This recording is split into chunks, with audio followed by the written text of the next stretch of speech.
بسم اللہ الرحمن الرحیم۔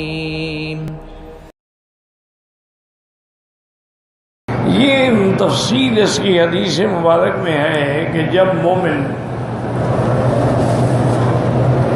اللہ کی رحمت سے جنت میں جائیں گے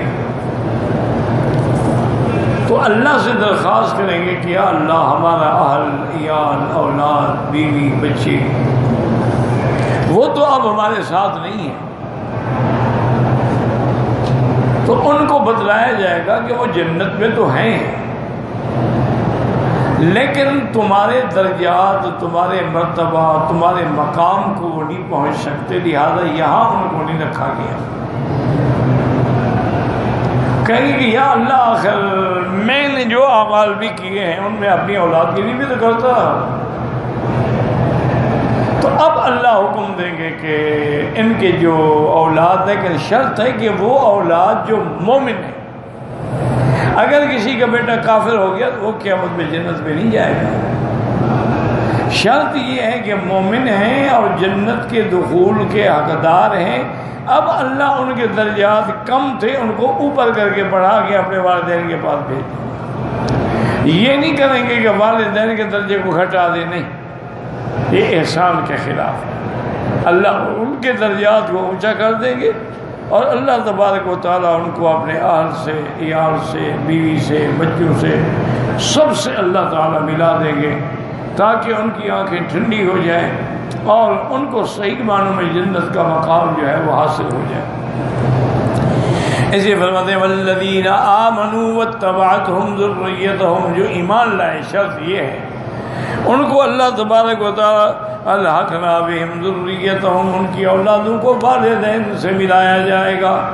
وقولہ تعالی والملائکۃ یدخلون علیہم من کل باب سلام علیکم بما صبرتم فنعم عقبی الدار۔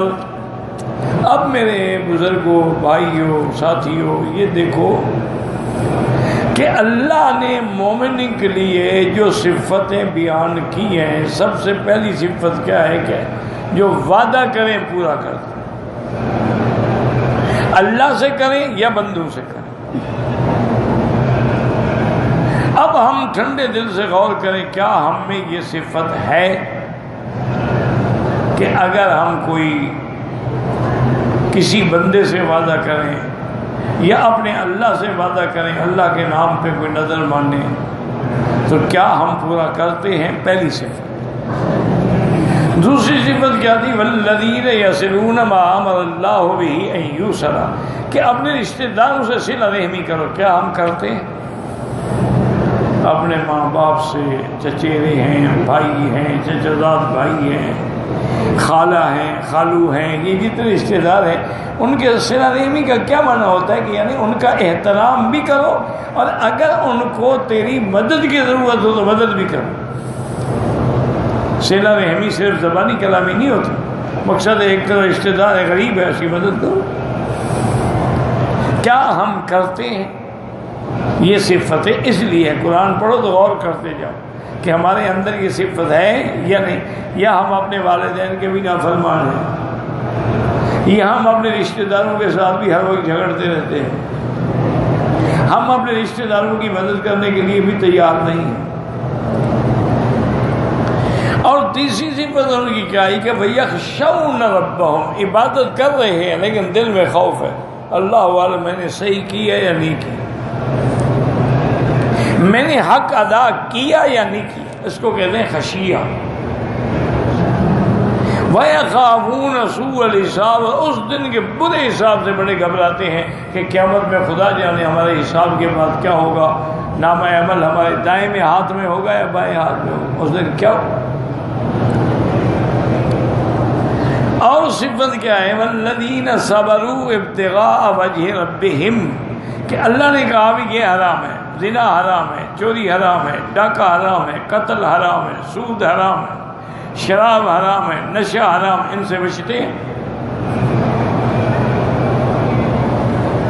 تو ہم اپنے اندر غور کریں کہ ان چیزوں سے ہم بچتے ہیں کہ نہیں بچتے ہیں۔ وَأَقَامُوا الصَّلَاةَ، کیا مانا کہ نماز کو اس کے حدود، ارکان، اوقات کے مطابق قائم کرتے ہیں، وقت پہ نماز پڑھتے ہیں، خشوع خضوع کے ساتھ پڑھتے ہیں، بڑے آرام سے رکوع کرتے ہیں، سجود کرتے ہیں، تسبیحات کہتے ہیں، تو اس کو کہتے ہیں اقامت صلاۃ۔ اور صفت کیا ہے کہ وَأَنفَقُوا مِمَّا رَزَقْنَاهُمْ، جو ہم نے ان کو دیا ہے، کیا وہ خرچ کرتے ہیں اپنے بیوی بچوں پر، اپنے اہل پہ، اولاد پہ، رشتہ داروں پہ، ماں باپ پہ، عزیزوں پہ، زکوٰۃ دیتے ہیں، واجب صدقہ دیتے ہیں کہ نہیں دیتے ہیں؟ وَأَنفَقُوا مِمَّا رَزَقْنَاهُمْ سِرًّا وَعَلَانِيَةً، مسئلہ یہ ہے کہ اگر زکوٰۃ ہے تو وہ ظاہر دینی چاہیے کھل کے، تاکہ دوسروں کو بھی اقتدا کرنے کا موقع بھی دیں، اور باقی جو صدقات ہیں وہ چپکے سے دیے جائیں۔ وَيَدْرَؤُونَ بِالْحَسَنَةِ السَّيِّئَةَ، اگر کوئی ان کو گالی دے تو گالی کے بدلے گالی نہیں دیتے، بلکہ اچھا بھائی جزاک اللہ خیر، اچھا بھائی اللہ تمہیں ہدایت دے۔ جیسے کہ کفار مکہ نے پتھر برسائے، میرے مدینے نے دعاؤں کے پھول برسائے کہ اللہم اہد قومی فإنہم لا یعلمون۔ اگر اسی طرح وہ ان صفتیں ہیں تو انہی کے لیے وہ جنت کی حویلی ہے، اور وہ جنت جو ہے وہ جنت ایسی ٹھہرنے کی ایسی عظیم جگہ ہے کہ وہ بھی، ان کے ماں باپ بھی الحمدللہ اللہ کل حال، اور ان کی اولادیں بھی، وہ بھی سب جنت میں داخل ہوں، اور جنت میں ہر دروازے سے فرشتے داخل ہوں گے۔ کیا مانا؟ ایک ایک محل کے 5,000 دروازے، ہر دروازے سے فرشتے آ کے سلام کہہ رہے ہیں۔ وَالْمَلَائِكَةُ يَدْخُلُونَ عَلَيْهِمْ مِنْ كُلِّ بَابٍ سَلَامٌ عَلَيْكُمْ بِمَا صَبَرْتُمْ فَنِعْمَ عُقْبَى الدَّارِ، وہ آگے سلام کہیں گے کہ تم پر سلامتی ہو کہ تم لوگوں نے صبر کیا، گناہوں سے اپنے آپ کو روکے رکھا، اللہ کی اطاعت پہ جمے رہے، حلال پہ جمے رہے اور حرام سے بچے رہے، کیا تمہارا بہترین ٹھکانہ ہے۔ اَيْنَ تَدْخُلُ الْمَلَائِكَةُ مِنْ هَٰهُنَا وَمِنْ هَٰهُنَا، ہر طرف سے فرشتے داخل ہوں گے، آ کے مبارک دیں گے کہ جنت میں داخل ہونے کی مبارک ہو، سلام ہو۔ جب وہ جنت میں جائیں گے تو اللہ کے فرشتے آئیں گے، ان کو سلام کہیں گے، مُهَنِّئِينَ لَهُمْ بِمَا حَصَلَ لَهُمْ مِنَ اللَّهِ، مبارک دیں گے کہ تمہیں اللہ نے کیا نعمتیں عطا فرمائی ہیں۔